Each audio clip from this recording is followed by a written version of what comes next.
안녕하세요. 함께 책 읽고 배워서 일상에 바로 적용하는 함께 책을 읽는 시간입니다.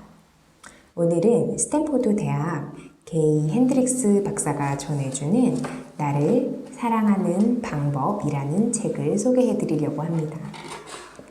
나를 받아들이고 자유로워지고 자존감을 키우고 생각을 비우는 방법에 관한 내용을 담고 있습니다.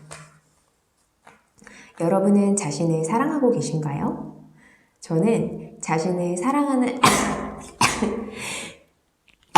죄송합니다. 저는 자신을 사랑하는 방법을 모르기도 했지만 나 자신을 사랑해도 되는지조차 몰랐던 것 같아요. 어떻게 자신을 사랑하는지 한번 알아보도록 할게요.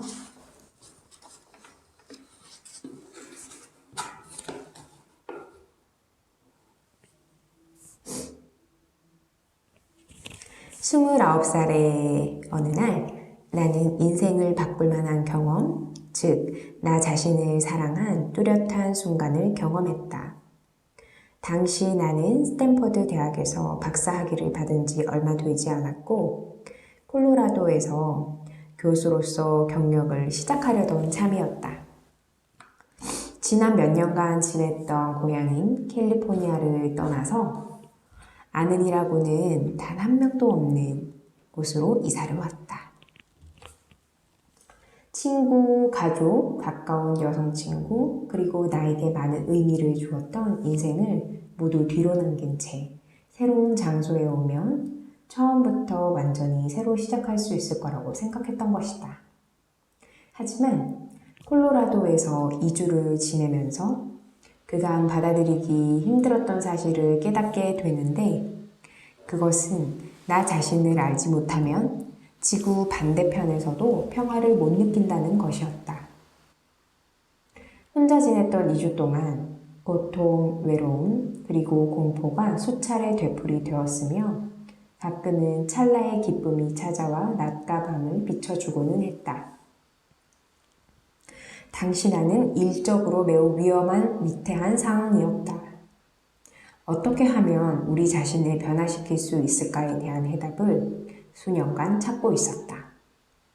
나 자신, 우리들과의 관계, 그리고 우리를 둘러싼 세계를 변화시킬 수 있는 궁극적인 과정을 알고 싶었다.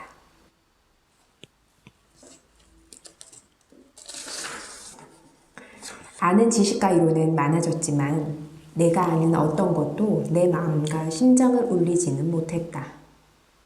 바로 그 순간이었다. 내가 느긋하게 산길을 걷고 있을 때 찾아왔다. 나는 여태 나를 제외한 외부로부터만 답을 찾은 것이었다.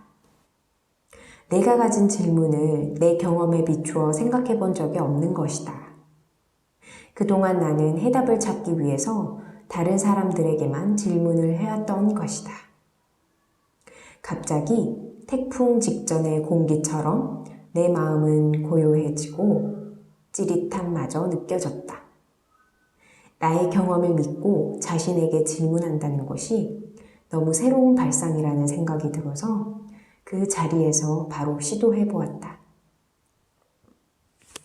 변화를 불러오기 위해 우리가 할 수 있는 행동 한 가지는 무엇인가? 어떻게 하면 부정적인 감정들이 되풀이되지 않을 수 있을까? 삶을 자유롭고 평화롭게 누리기 위해서 내가 할 수 있는 일은 뭘까? 몇 초 뒤 질문에 대한 답이 어떤 지식의 형태가 아닌 다리에서부터 머리까지 몸 전체를 감싸는 전기처럼 황홀한 느낌으로 다가왔다. 나는 그 에너지의 충격을 느끼며 나무 아래서 휘청거렸다. 몸에 이로운 에너지를 가득 실은 화물열차가 굉음을 내며 내 몸을 뚫고 지나가는 기분이었다. 몸의 긴장을 풀고 이리저리 움직이며 에너지가 내 몸에서 춤을 추듯 그냥 흐르게 두자 황홀한 느낌이 들었다. 하지만 긴장을 하거나 흐르는 에너지에 따라 움직이는 몸을 멈추었을 때는 기분이 썩 좋지 않았다. 1시간가량 고요한 숲속에서 이리저리 움직이면서 춤을 추고 스트레칭을 하니 나의 몸속에서는 계속적으로 에너지가 계속 요동쳤다. 시간이 지나고 에너지가 잦아든 후 내가 던진 질문들이 해결되었음을 깨달았다. 기쁨과 놀라움을 감출 수 없었다. 먼저 내 안에 반복됐던 분노와 슬픔 같은 감정들은 어떻게 다루어야 할까? 답은 간단했다. 몸 안의 감정들을 마음속에서 개념화하지 않고 그대로 느끼는 것이었다. 그러면서 의식을 예민하게 유지해서 감정들과 함께 하는 것이었다. 되도록이면 감정들을 강렬하게 느끼고 감정들을 느끼는 나 자신을 사랑하면 된다. 이 해답에 나는 아주 큰 충격을 받았다.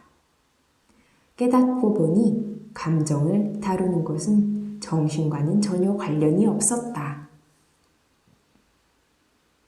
하지만 감정들은 그대로 느껴야 하는 존재일 뿐만 아니라 해답은 정신을 넘어선 그 무언가에 있었다는 것을 알게 되었다.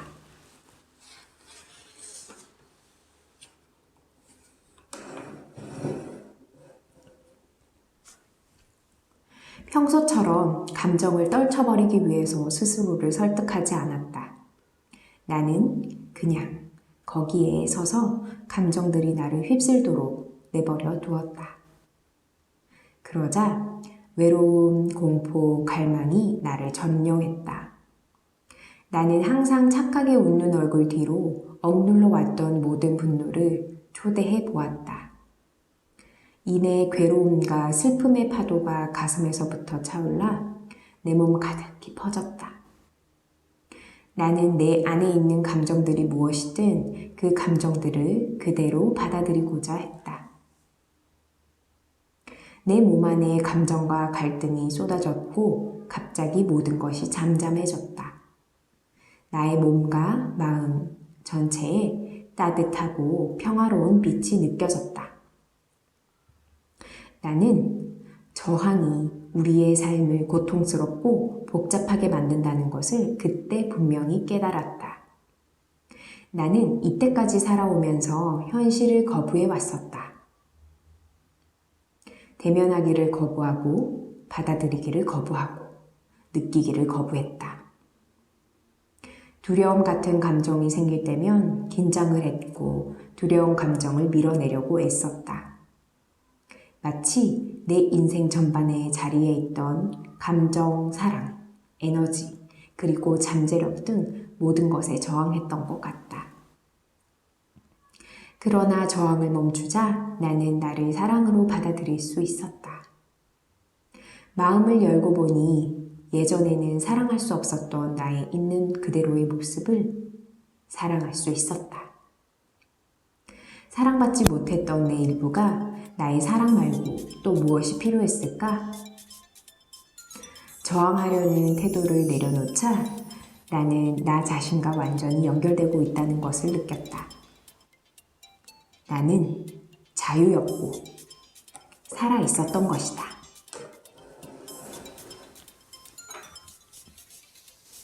나는 그 순간이 인생에서 처음으로 의식적인 평화를 느낀 순간이라고 믿는다. 그날 나는 새로 태어난 것이다. 오늘 소개드릴 책 내용은 여기까지입니다. 내 감정에 온전히 귀 기울여서 내 감정을 바라보고 저항을 멈추자 나의 모습을 있는 그대로 사랑할 수 있었다고 합니다. 사랑받지 못했던 내 일부가 나의 사랑 말고 무엇이 필요했을까요? 이 말이 오늘 소개드린 내용 전부를 요약해 주는 것 같아요. 그동안 인정해주지 못했던 내 일부마저 있는 그대로 사랑해 주는 것. 그게 바로 나를 사랑하는 방법인 것 같습니다. 오늘 내용은 여기까지고요. 함께 책을 읽는 시간, 다음 편에 이어서 계속할게요. 오늘도 빛나는 당신의 하루를 응원합니다.